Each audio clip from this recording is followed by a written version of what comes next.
Oi, fala aí pessoal, bom dia. Você está escutando o Inglês no Rádio. I am your host, Foster Hodge. This is your daily dose of English.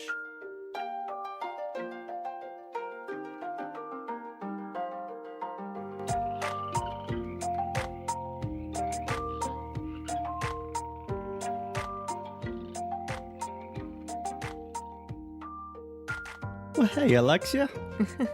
No. This is very wrong. I promise that is my first and last attempt at a British accent for the day. But today, Alexia, we're talking about England. England. About Britain. About British people. Yeah, and about Brazilians in Britain. Of course. Okay, so... Indeed. I'm sorry. Indeed. Okay, we need to stop and just speak in our normal English. So last week, more or less last week, Alexia and I went to England for a wedding. Parabéns, congratulations, Vito and Luisa. Yes. We didn't tell you guys because it was very confusing and it was a lot to do in just 5 days. So that's it. We went to London and Oxford. Yes, we went to London and Oxford. So before we get started talking about Brazilians in England, which there are a lot of them, opinions, impressions, Alexia? What did you think about England? I love England. I really do. I love all about England. I love their accent, but it's damn expensive. Can I correct one thing? Uh-huh. You said I love all about England. I would say I love everything about England. Okay. I love everything about England. Yeah, I agree. England is a beautiful place. Alexia and I both have experience in England. I studied in Oxford when I was in university, and Alexia studied in the south of England in a city called Swanage when she was 16 years old.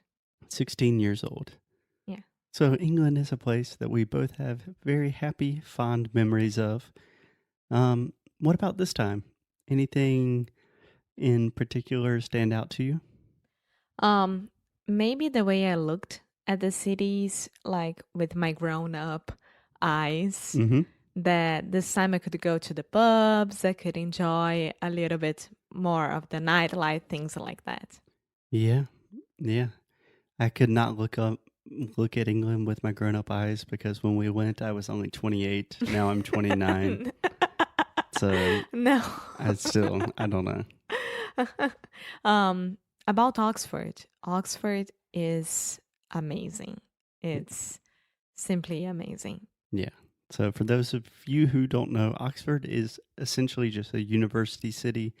The University of Oxford has, I think, over 100 colleges. Most of them are hundreds and hundreds of years old. I studied there for one summer when I was 19, and honestly, it is the best place to study in the world. Yeah, just to make it clear, because a lot of people won't understand this the way I didn't. So, there is Oxford, the city, of course, and there is Oxford University. Think about an umbrella. So, Oxford University is the umbrella, and under the umbrella, there are all the colleges that are part of the University of Oxford. Yes, and it is a little complicated, and it's different from the educational system in the U.S. In the U.S., a university and college, we use those words interchangeably. Yeah. So in the U.S., I say I went to university in Tennessee or I went to college in Tennessee. That's the same thing. In Britain, you could say I went to Oxford University and people would say, oh, what college? And you would say St. John's College or something like that. Yeah. Make sense? Makes sense. Okay. Okay. Cool.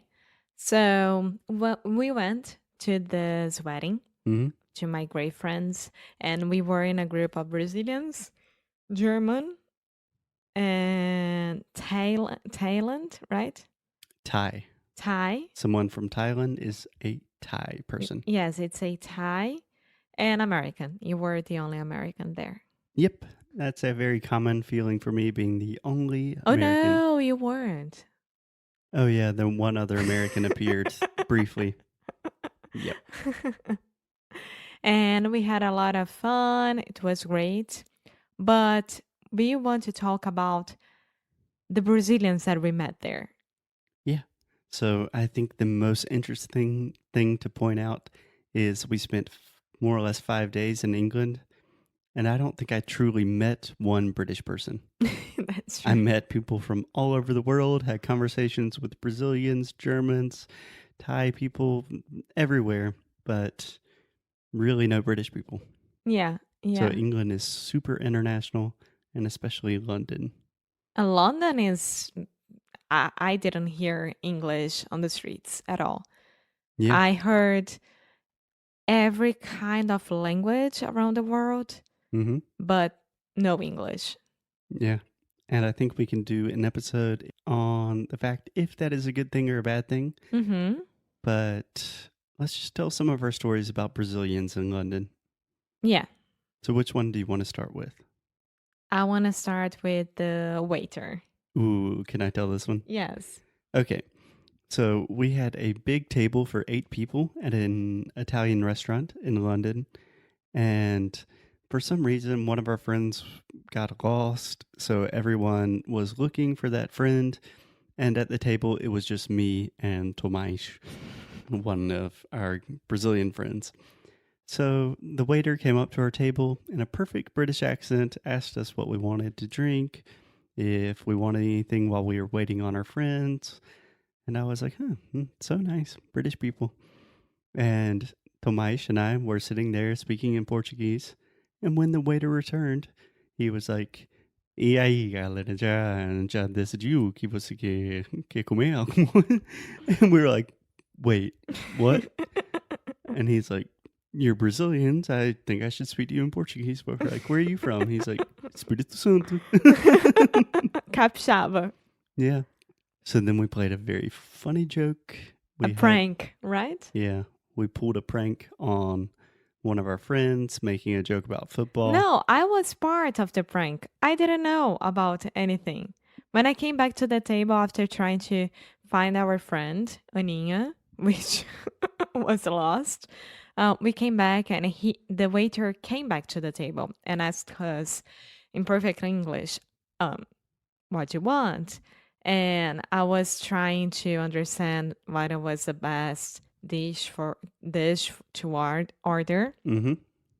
And then he was like, where are you from? And then we said, we are from Brazil.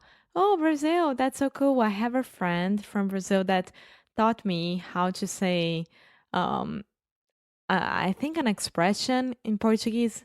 And I was like, oh, really? Which is that? And then our other friend, Bogo, which the prank was for him. Mm-hmm. Yeah. He was super paying attention on it. And he was like, oh, what's that? And then the guy turned and said, I think the expression was about football. Yeah. It was about football. And it was something to be with pó de arroz. And I was like, and Bogo is Fluminense. And Bogo was looking at him like, what the hell? And everyone started to laugh about it. And he was like, tô só sacaneando vocês, gente. Eu sou brasileira também. E o Bogo, meu Deus! Foi muito bom. Yeah, it was really funny. Uh-huh. And the interesting thing is this idea of Brazilians or Portuguese speakers just popping up out of nowhere was very, very common in London. So before we got to the Italian restaurant, we tried to eat at an Indian restaurant. Thank God we didn't go.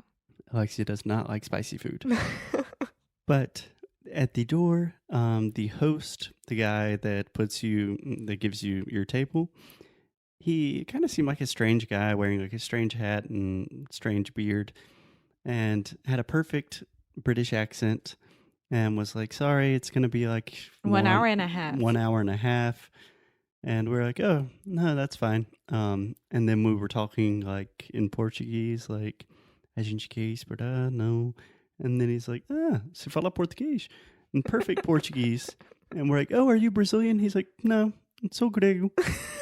And we're like, what? And he's like, yeah, I trained capoeira and I live with my teacher he is from Campinas and he taught me how to speak Portuguese. And all of us, we were like, we can't speak Portuguese on the streets anymore because everyone will understand us. Yeah, the big lesson learned is be careful what you say in Portuguese in London and in most big cities in the world because there are a lot of Portuguese speakers out there. Yeah, yeah. When we came to Spain, right, we went to Granada. And in Granada, we met this Brazilian that we already talked about it.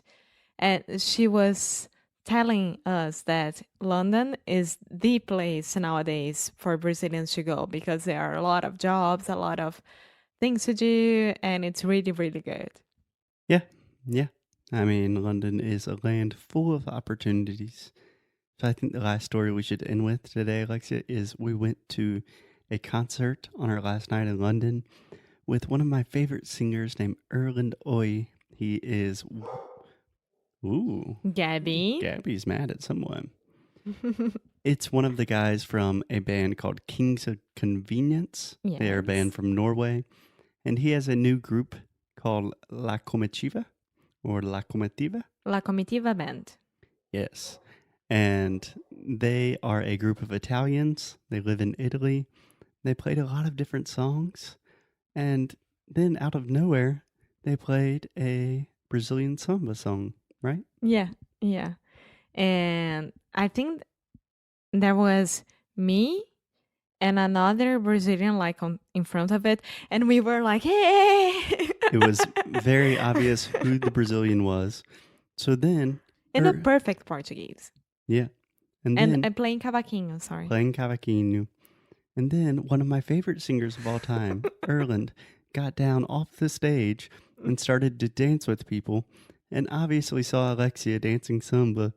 And then they just started sambando together. He literally just pushed me aside and started dancing with her. I don't know who you're jealous of, if it's me. I'm jealous of everyone in this situation. Quick tip. This band is going to São Paulo and Rio, the end of the year. Yeah. December. La Comitiva. They're playing at Circo Voador and someplace in São Paulo. Yeah. You should check them out. Be careful what you say in Portuguese. And we will talk to you guys tomorrow. Bye.